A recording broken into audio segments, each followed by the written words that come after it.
Hey, welcome back. Today's special Shoe and Show episode is a series we're running called Behind the Design, a masterclass with Wilson W. Smith III, powered by Jones and Vining. This series goes beyond the finished product to explore what really does make great footwear: fit, comfort, and of course, performance, and the creative thinking that brings it all together. And that's exactly where Jones and Vining comes in.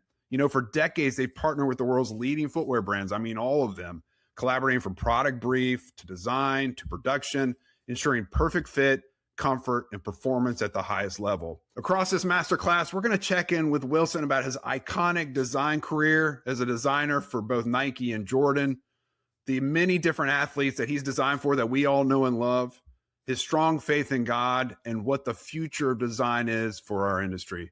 So with that being said, let's dive into the conversation. Hey, Wilson, it is so good to have you back on Shoe and Show, but for this special masterclass edition, we're going to do 4 or maybe even 5 episodes of just me picking your brain as your friend. And I'm so grateful that you're willing to endure the torture of telling me your life story. So thank you for coming back on Shoe and Show. Hanging out with you is fun. So that's what I would say. Hey, I'll take it. So on this episode, Wilson, we're going to unpack your life as a designer for our viewers and our listeners, particularly as it relates to the athlete and particularly as it relates to basketball players, right? Because when you think about being a designer, and you have an architect background by trade. In fact, our viewers and listeners can go back and watch our episode with you before, which kind of unveils how you got into the industry. But for this conversation, I want to talk through the process of once you find out you're going to be designing for a certain athlete, what is that process? And maybe share some of the stories that you have with some of the iconic basketball players in particular that you've designed for. Awesome. No, that's fun stuff. And once again, I'm honored to bring these stories because honestly, these athletes are so inspiring. And I feel like I almost could look at each athlete and kind of say, hey, I really learned this. I really gleaned this from this athlete. And it can get pretty specific and pretty inspiring. The one thing I was going to say, thinking about basketball in relation to Nike and the journey, it's like in some ways at the company, I would say that we would say, and I worked for a while in Nike DNA, which is the Department of Nike Archives, which is really around storytelling and really understanding who we are as a brand, so the DNA of the brand. But we would say that running is the heart of the company and basketball is the soul. It's like the soul of the brand. And, so in terms of the soul take, which was really fun when I think about basketball players, my first thought would go to Mr. Jordan, to Michael Jordan. It was indeed a joy to get to be the first dedicated designer in the Jordan brand. And that was kind of an interesting thing. It was like, what happened was, of course, we signed Michael Jordan back in 84. And, the Air Jordans started to come out after that. And the brand actually did not start until 97. So that was when it expanded to a brand. And I remember they talked to me at the time. I had been designing a lot in Nike tennis, working with Agassi and Sampras and a lot of the tennis greats, Mary Pierce and several great tennis players. Anyway, I'd been working with them. And so then they came to me and said, hey, we want to start a brand. We want to start the Jordan brand. And I was like, Jordan brand. And honestly, we had done sub brands before and they did okay, but it wasn't. So I thought, well, okay, maybe I'll come over here and do this for a minute and then whatever. my career will go wherever. I wasn't quite sure where it was going to go, but I thought, yeah, okay, I'll try this out. But anyway, the amazing thing though, is that Michael Jordan is one of those guys that just does not stop. I mean, he's so fascinating and inspired, and he's such a winner. And I think that whole sense of competitive thrive that's in him was just permeated through the brand. And it was exciting that it also had a strong design acumen, because Tinker Hatfield, our creative director, our design, really since design guru, Tinker had done Air Jordans 3 through 15, and they were all amazing. And so when you're starting the brand, we started the brand around the end of the 12 to the 13, which would have been around 97. But when we were starting the brand, then you had this excellence of design and storytelling, and that became kind of, so I think it launched the brand at a premium place, and so just thinking about Mr. Jordan, you know, a lot of times when I think about, like I think I said earlier, when I look at different athletes, I feel like I learn different things from each of them. Yep. With Michael, when I think about him, I think about what a great listener. He's someone who really cues in and he pays attention, and I think that's what part of the reason he's successful is that he does really pay attention. Um, I think it's an interesting journey or an interesting approach that he has, because I think he has, he's highly competitive, and So competitive. Yeah. yeah, he wants to get advantage. He wants to get an advantage his over his opponent, so he pays attention. And Yeah. I in fact I heard him once express, and he expressed this to a group at Nike, so I think it's okay to let this out. Yeah. but he expressed that part of his motivation for even being a part of the dream team was that he wanted to kind of get to know his opponents. I mean, Right. even though he's playing on the same team with those 12 guys or whatever, he's getting to know their habits, so that all he has to do is be a little more dedicated than they are, or Yeah. gets to know kind of their world. So he was, so that was a big motivation for him. So and that's just something about Mr. Jordan is he's so to me, I call that listening, Mhm. because I believe he's really paying attention. That's what I would say. Yeah. I mean, he just watching The Last Dance, that miniseries that came out, the documentary came out, just showed Yep. you behind the scenes how focused he is and the attention to detail and looking for that critical just factor of his opponent's game that he can use to his advantage to defeat them. But even the smallest things of just even playing cards and the playing with the team, or there's multiple scenes with him and the security detail at the United Center in Chicago where they're throwing cards against the wall or coins, and he's wanting to Yep. beat it. Like, he just wants to win. And I have to Yep. imagine, Wilson, that's infectious. So as you're launching off into, it's 97, you might have to remind me like where in his career was at that moment, but around Right. the championship time period, you're taking this brand. You say typically sub brands maybe not fare as well.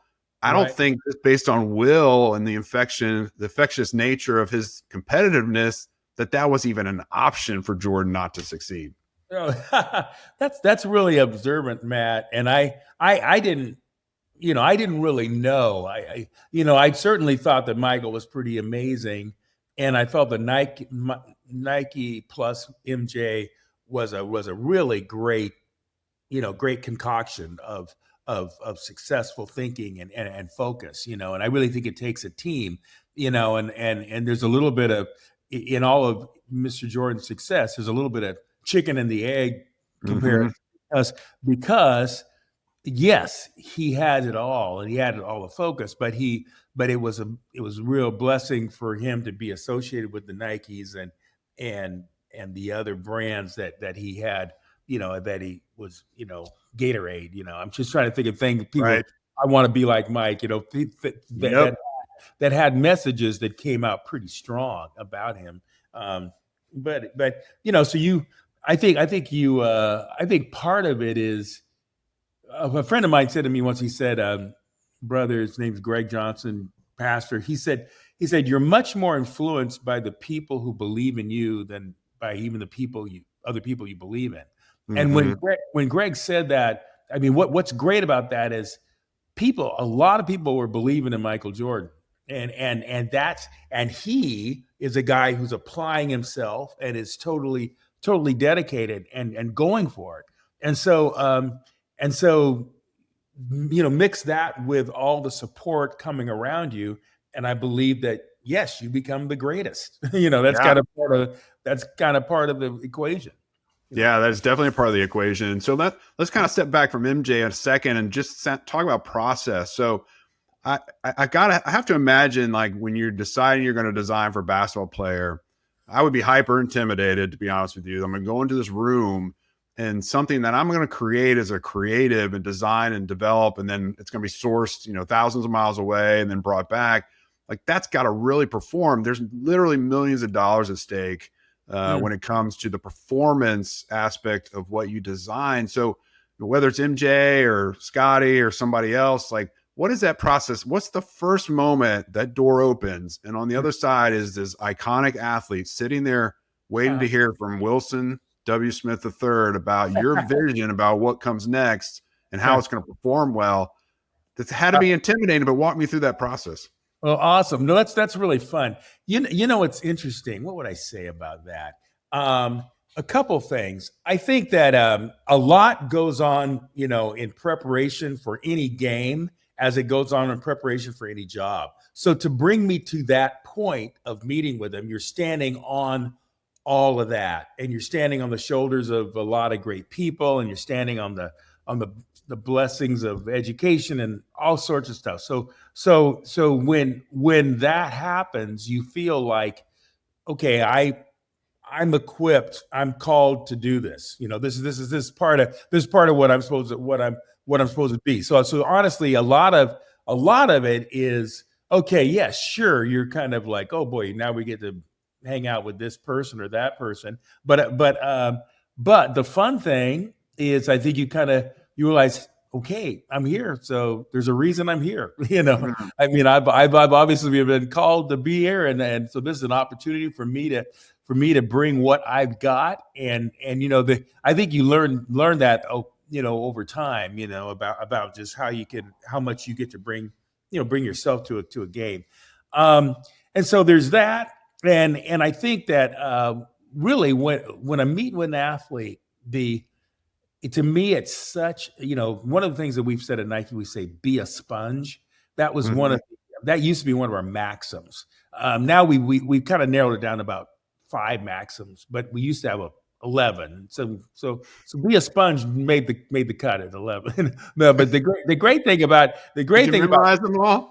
Well, I could try to go there, but what does that say about your sponge if you didn't memorize all the maxims? Yeah, that's a great point. I think I memorized the ones that mattered to me. I think everybody can kind of get into the certain ones, but I love be a sponge, because when you're gonna see an athlete, you're really paying attention to what they have to say, because my role as a designer is to, in a sense, articulate and bring to life, almost be the bridge between the athlete and the customer or consumer. I'm not a big fan of the word consumer, but I would say the person who's going to buy the products, or the person who's going to engage in the stories. And so I want to be kind of that bridge between them, like bringing them together, like somehow representing the athlete and telling the story. So there's a real opportunity in that.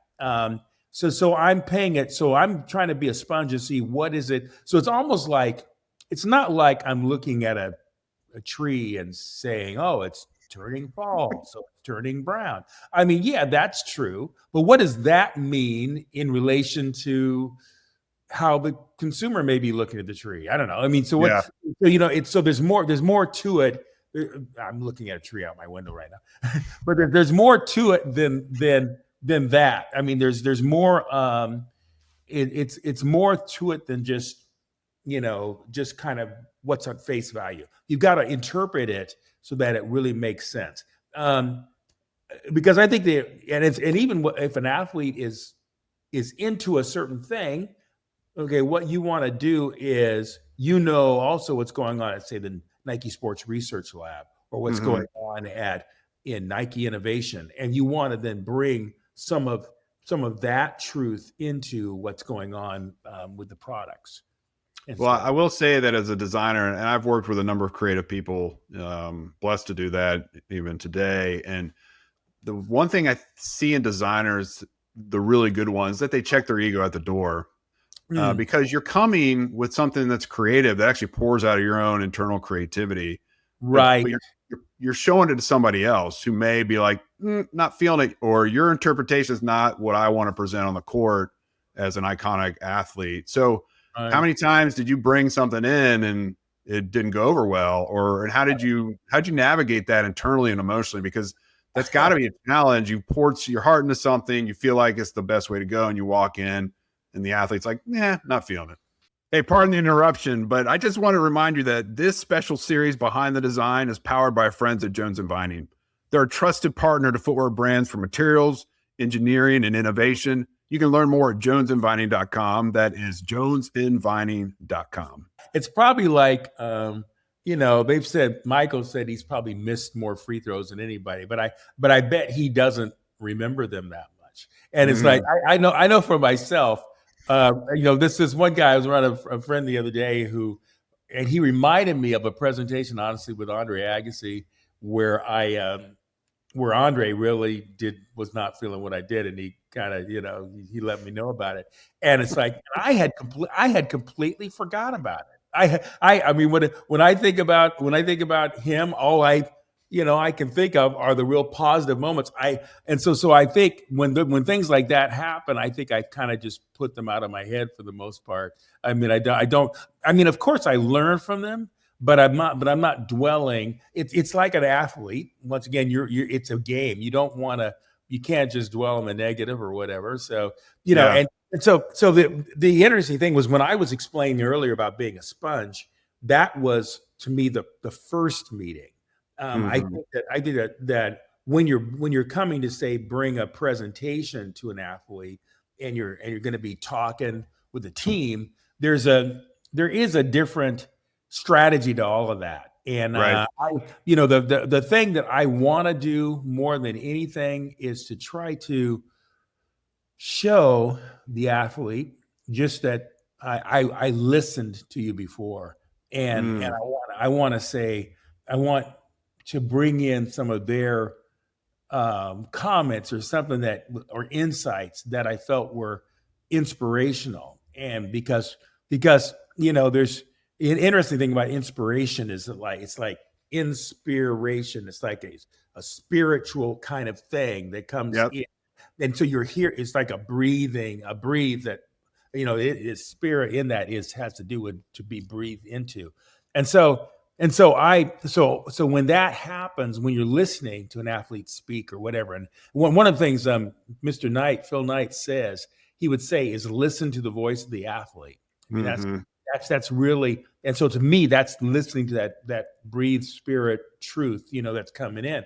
And so I want to then reflect that. I want to speak that back to the athletes and just say, hey, this is what, when I heard this, it inspired this, or when you said this is where this is expressed in the design. And so it's really about reflecting what they said and pretty much paying attention to that. That's really interesting. So I'm feeling some themes here, Wilson. One, as we talked about MJ, and what makes him so successful is his hyper competitive nature, but that he's a listener, so he can get a leg up on the competition. And I assume that's also visually, but hanging out with the dream team, perfect place to gain intel for when the NBA season rolled around after the 92 Olympics to start to utilize. But you're also a listener. Like, you take that skill on, not to get a leg up on your client or your customer or your athlete for whom you're designing, but actually allow them to be successful, allow them to have that leg up. And so it comes down to listening, right? That's what gives you the edge. We're also used to talking. We're also used to having our hot takes and I'm doing it right now, for crying out loud.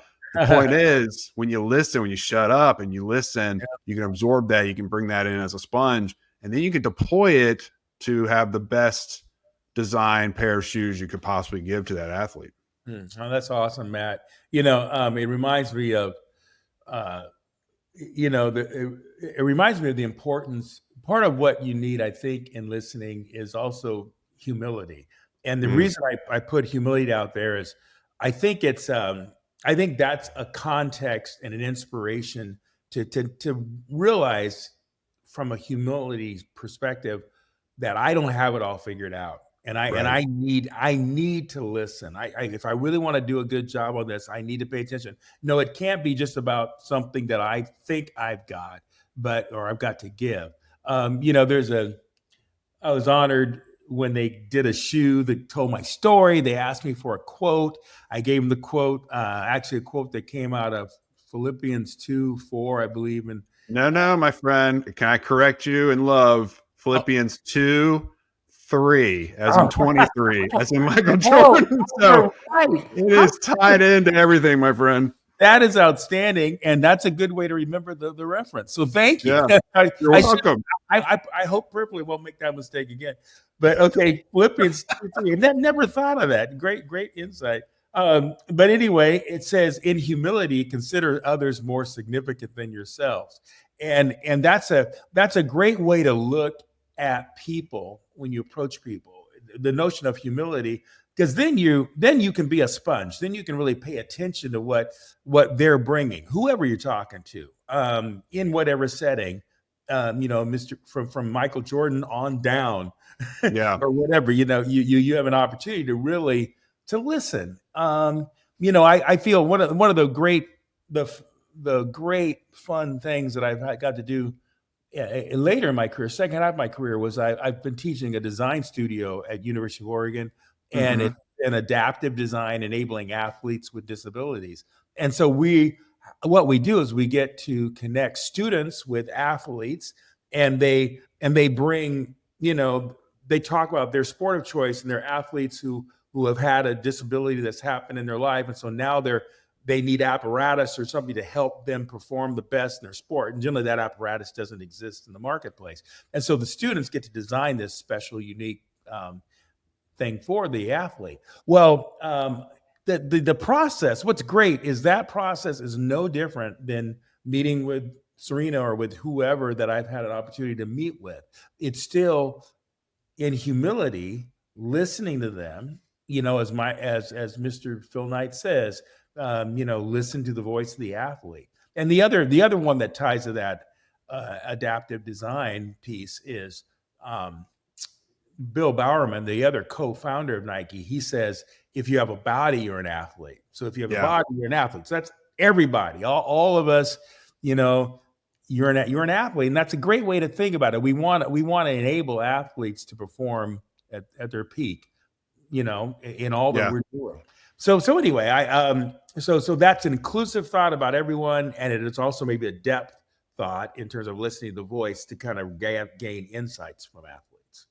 Yeah. So the last thing, as we kind of close up this first conversation around designing for icons like Michael Jordan, particularly for the court, I've heard two things from you, Wilson. One is you belong in the room. I kind of put myself in your shoes, pardon the pun, but I'm standing outside of the suite where I'm about to go in and pitch Michael. And I would be hyper nervous about it, to be honest with you, because, he's the greatest of all time. Right. But you felt, because of your purpose, and we'll get to purpose in a different conversation, but because of your purpose, you felt very comfortable being there because you knew you were supposed to be there.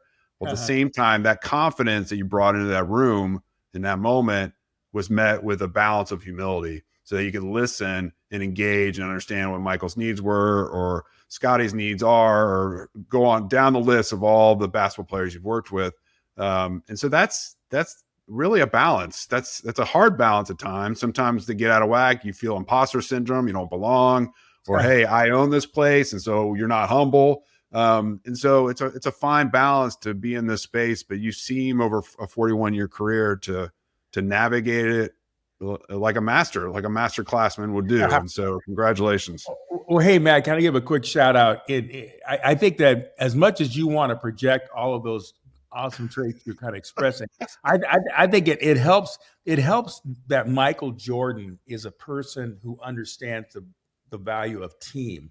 And he would be a guy who really is pulling for you as much as you're pulling. He's really, he would be a person who really is like leans in, and he's a listener, and he's wanting, he's really wanting the success, and as long as I'm putting forth my effort, he's going to be right there to receive it. And to encourage and to, and to have fun with it. And, he would joke with me some, like, I remember one time one of the first meetings I had with him was like, I was sitting in the room and then he comes in the room and everybody, when Michael comes in, it's like, oh, wow, this is about the second meeting. We're like, okay. So we're sitting there and Michael sits down and he goes, so we want you to show me something good today, Wilson, something like that. And it just calls me out in a room of like 20 people. I'm going, oh, yeah, Mr. Jordan, I'll get it. And then he goes, man, he doesn't know what the blank he's, what he's saying right now. So he's like a really engaging, hilarious person. And he would love to he great. Needle you. Yeah, right. And he knows how to kind of play to it. But I think that it helps that he was right there as well. Did you last question? I have like a ton of questions. I'm glad we're doing a lot of these conversations, but did you do a lot of prep work? Like if a young designer is watching this and is aspiring to be someday in the shoes that you filled, how much prep work goes into a meeting with Michael Jordan before that moment? Are you rehearsing? Are you playing? Are you role playing? Are you in DC? We call it a murder board. If you have a hearing, you go and you like replicate the hearing, right? Right. What do you do to prep for a meeting like that? That's a really great question, Matt. A lot of what design is attaching to is passion. And sometimes passion is something that can't be programmed as much. I mean, passion you need to allow for passion to kind of show itself and to kind of bring forth in the moment a little bit. Of course, there's prep and creation, and maybe there's bullet points, but you have to kind of lean into your heart and kind of what is kind of the leading response at this moment. And so I think there is prep. I would prep everything. I think about clothing. I mean, I tell you, one of the funnest, I don't know if you got a minute here, but one of the craziest situations. This was the first presentation that I got to give to Mr. Jordan, and this was like 2 days. Well, not 2 days. I'd say it was within about a little over a week of when he made the last shot at the Bulls, and so he makes this shot. And so Utah game, the finals against Utah. Finals against Utah. He makes the shot. And so here we are meeting on a Saturday morning about 8:30 on the Nike campus. And so that was about the only time that he could meet. I don't know if it was before tea time or what, but he could meet at 8:30 on a Saturday morning. And so we had a room full of people, and I knew what I was presenting to him was this this cross training shoe, this new trunner that I had designed, and I was actually doing it in this really bright green color that I really thought was a story. And so I had just been in New York, and I'd been at a place called Shanghai Tang, which is a really great store, and I bought this outfit that was a pretty much a really nice Chinese suit, really. I mean, if that's what you would call it. I mean, basically, in terms of being silk, and and it had a green lining, and it actually had green slippers that went with the green lining, and so it was just this silk suit. And so I bought this, and so when Mr. Jordan arrives at 8:30, so we're in the room, so he's walking in, shaking hands with everybody, and then when he sees me, he goes, "Oh, I'm gonna have fun with this," And so then anyway, so I'm sitting there. So we go through Tinker and everybody else's presentation. So I'm one of the last ones. He says, "Oh, hold on. Now, what's a brother doing wearing a Chinese suit? What are you doing wearing?" And so I was going, man. I said, man, I'm in my pajamas. You got me up early this morning. I was just trying to come back with something. But and then as I start telling this, everybody's laughing. So I start telling the story and presenting. And then when I show the image of the product, he says, "Oh," and he's like, "Okay, I get it. I see." Mm-hmm. Tie-in. Yeah, I get the tie-in. And so it's kind of one of those things where, I was thinking about that presentation a long time before that. I, bought an outfit. I really think about clothing as part of because you're presenting the whole thing. And especially, you only have one shot with Mr. Jordan. I mean, one more thing I want to say about that meeting. There was a lot of great things in that meeting. But, here he is going through an hour plus of like, responding to all the stuff that he's seeing, and he's just giving great insights. And so we were kind of done with the meeting, and I'd stand over by the donuts and the coffee or something, and I was like, and and Michael was over there, and I said, man, I said, how now if you just made that shot. And I said, if I had just made that shot, I would be on the furthest island off of Hawaii. What are you? Here we are, 8 days later, and you're in this meeting at 8:30 a.m. on the West Coast. What? How are you so driven? And I remember he was just kind of going, I don't know, man. I'm just driven. I just want to, I just want the best. I just, it was a cool answer. I don't know if I can express it, but I felt it's almost like an aw shucks moment. Yeah, it was an aw shucks moment. Exactly. Mm-hmm. And he was just, and it was just great to kind of see that side of him. But at that point I realized, man, the excellence that you project gets permeated into the people around you. And that's something that the Jordan brand has been. I love that, Wilson. Thank you. Your excellence is permeated around the people around you for sure. We appreciate you coming on. This is our first session. We got several more after this. Oh. I really appreciate you hanging out and talking to me about designing shoes for the iconic, the GOAT, Michael Jordan. So Wilson, thank you so much. Hey, thanks for hanging out with us on the special Shoe and Show episode of Behind the Design, a masterclass with Wilson W. Smith III, all powered by Jones & Vining. Throughout the series, we're pulling back the curtain of what it really takes to create great footwear, from creative storytelling to fundamentals of fit, comfort, and performance. And Jones & Vining plays a vital role in that journey. They work behind the scenes to help tons of different brands deliver footwear that looks great, feels right, and performs where it matters most. To learn more about Jones & Vining and how they support footwear innovation from concept to consumer, visit jonesandvining.com. That's jonesandvining.com. Thanks for watching, and we'll see you next time.